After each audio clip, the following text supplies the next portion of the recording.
Hello and welcome to The Circle. I'm Ruslana Womanly, here to inspire you to prioritize yourself and thrive in relaxation.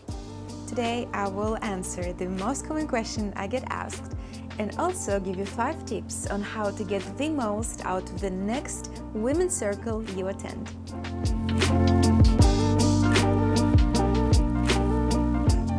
So what is a Women's Circle in its modern understanding? Well, it is exactly what it was before, only that now women have to carve out some precious time out of their schedule, often in need to justify to themselves and to their family partners, finding excuses to come. We have so many commitments and we're exposed to so many possibilities and choice that Women's Circle, they really seem to be non-essential, where in reality, women were sitting in circles from like ancient times for rituals, for storytelling, for sharing their wisdom, for supporting each other during the important phases in their life, like puberty or childbirth or menopause.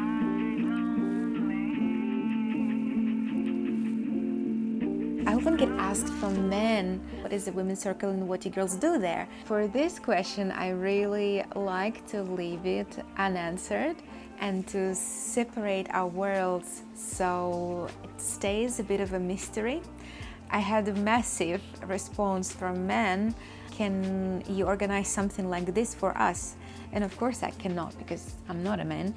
But it only shows us, it signifies that this kind of space, this intimacy of a circle is a really valued space and it is really in need.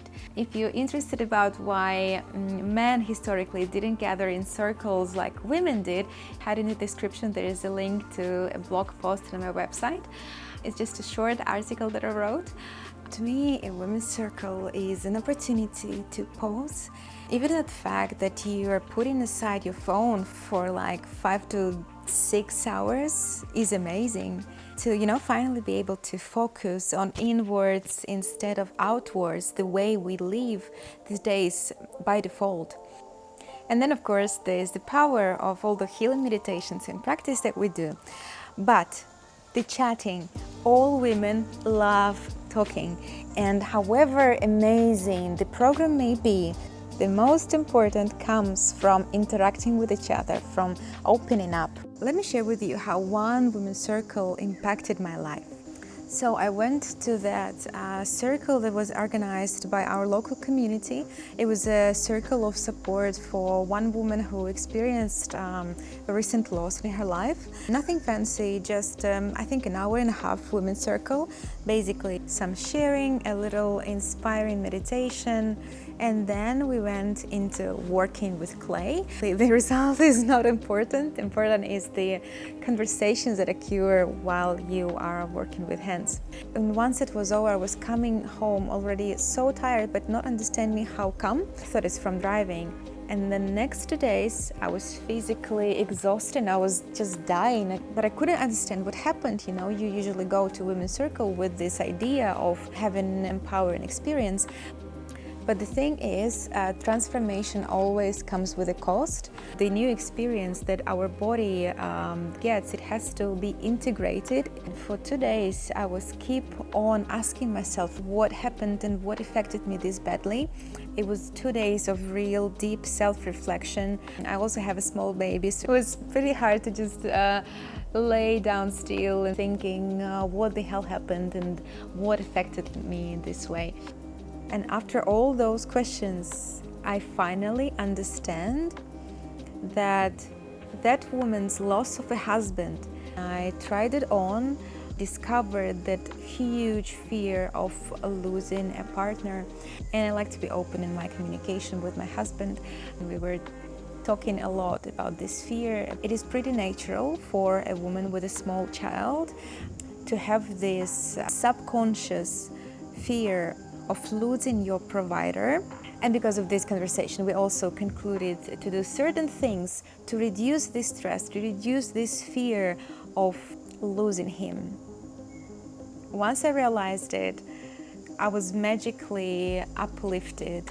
I felt amazing emotionally, physically, and I was so grateful that this nothing special women's circle was actually pretty special and so significant to my life. And now a few tips on how to get the most out of the next women's circle you attend. Tip number 1 is being an active listener, not a therapist and not a coach. What it means is instead of giving unwanted advice, I encourage you to listen and give space to other women. This approach helps you to establish trust between people, and also for your own benefit, it's another opportunity to look inside. Focus on the inwards. Let it be the time of self-reflection. What touches you so much from someone else's story? Tip number 2 is being compassionate to others, but do not get involved. The thing is, during the women's circles, we become sensitive and open-hearted. That is why it is very important to remember that other people's experiences, struggles, advices, they are not your story. They are only someone else's perspective on how things work. Number 3 is my favorite. It is letting go expectations. So the next time you go into a circle, I ask you to close your eyes and mindfully ask yourself a question: what it is you're hoping to achieve here. Once it's there, just let it go. You cannot control what happens. You cannot control what other people do. So let go expectations of others, your host, and open your heart to this new experience and just see what comes. In order to never be disappointed, we must not have expectations. It's better to be nicely surprised, right? Tip number 4, wear a dress or a long skirt. We are evolutionary as still those women from ancient times, and the wisdom that came to us. A dress connects us women to earth. It's energy. It gives us a feeling of freedom, of relaxation. Anyway, just ditch those leggings and wear a dress. Tip number 5, last but not least, practice honesty. First of all, to yourself. Women's Circle is a perfect place to practice authenticity, to smile when you want and not when it's expected, to get angry when you do without hiding it under the mask, to practice asking for help, for support. It could be a hug, a touch, a cry, it could be anything. And I must tell you that leaving a circle when you feel that you had enough is just the next level of authenticity and honesty to yourself. And the key to a happy life in pleasure is always doing what you want to do. And this brings us to a bonus tip that I want to share with you as well. It's about engaging in activities only if you want to do so. Just remember that trying new things is always scary for everyone, but it may change your life. When I see someone not engaging in the practice, which actually happens very rarely because we are such a society of people pleasers, afraid to say no all the time. But when I do, I really like to say that you avoiding practicing, avoiding doing certain things doesn't affect me. It doesn't change my life. It won't change my life, but it has the power and it has the potential to change yours. So these are the 5 tips I wanted to share with you about how to get the most out of the next Women's Circle you attend. First one is being an active listener, not a therapist or a coach. Focus on yourself.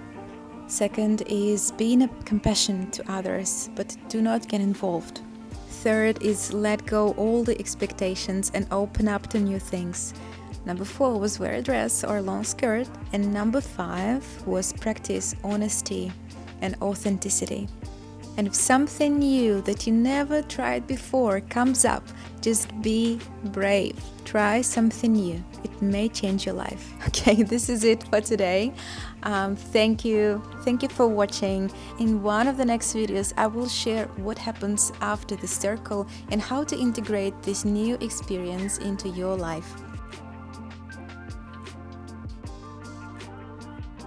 Subscribe to my channel if you want to have more content about self-discovery in modern women's life and some self-care, self-love rituals. See you in the next video.